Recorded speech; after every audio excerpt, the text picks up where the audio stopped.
The whispering walls. Some houses feel like they're waiting for the right person to move in. Emma and Alex thought this one was waiting for them. For the first few days, everything felt perfect. The sunlight streamed through the tall windows as they unpacked their lives, laughing and building a new home together. It was a dream come true, but some dreams have a way of turning into nightmares. Then, one night, Emma heard something, a sound so faint, it was almost imaginary, a whisper in the dark. She sat up, her heart a little faster in her chest. Alex was fast asleep beside her. She listened. Nothing, just a quiet hum of the old house. Shaking it off, she settled back down, telling herself it was just the wind. The next morning in the bright sunny kitchen, she mentioned it to Alex. "I thought I heard something last night," she said, pouring coffee. Like a soft voice,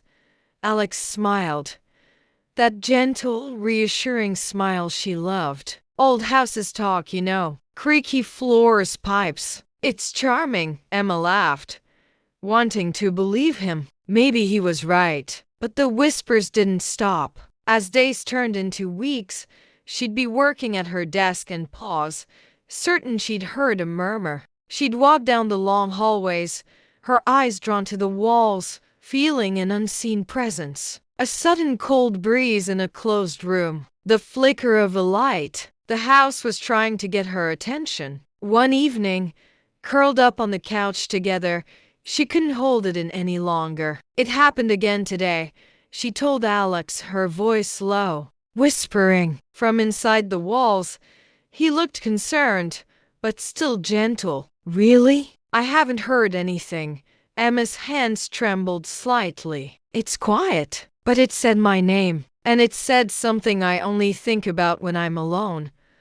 Alex took her hand, his warmth a small comfort. "That's strange. Maybe we're both just tired from the move, or the house is just settling." Later that night, unable to sleep, Emma found herself in the study, the glow of her laptop screen illuminating her worried face. A few clicks led her to an old local news article. Her blood ran cold as she read. In 1962, the previous owner, a Mrs. Eleanor Hayes, had told her neighbors she heard soft voices coming from the walls. Voices that knew things about her. One day, she simply packed up her belongings and left without a word. The house had remained empty for decades. Until now. Emma closed the laptop, the silence of the house suddenly feeling heavy, watchful. That night, a storm broke outside, the rain tapping against the glass like restless fingers. Emma lay awake,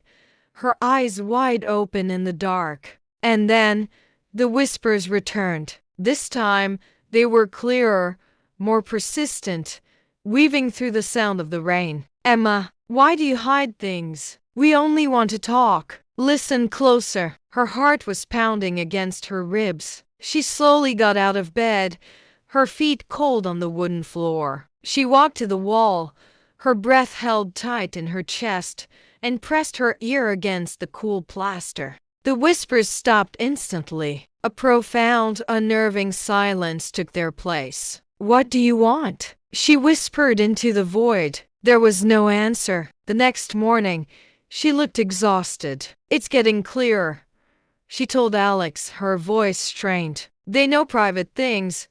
He was genuinely worried now, his supportive smile replaced by a frown. "That's really unsettling. Maybe we should have someone check the house wiring, vents, anything that could carry sound." But Emma shook her head. "It doesn't feel like that," she insisted. "It feels personal."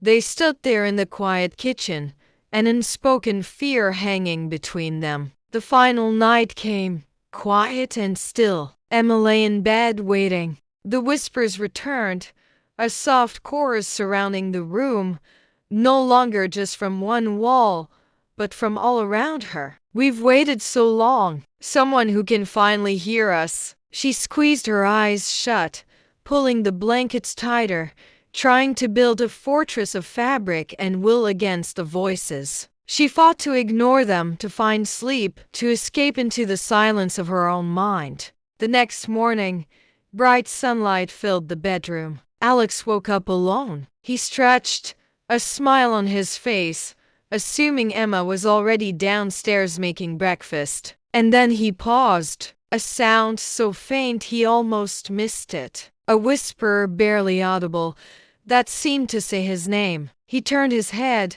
his gaze drawn to the wall. A flicker of curiosity crossed his face. He leaned in just a little, listening, and with a soft, inviting tone, the whispers began again, but this time, they were just for him. "Hello?"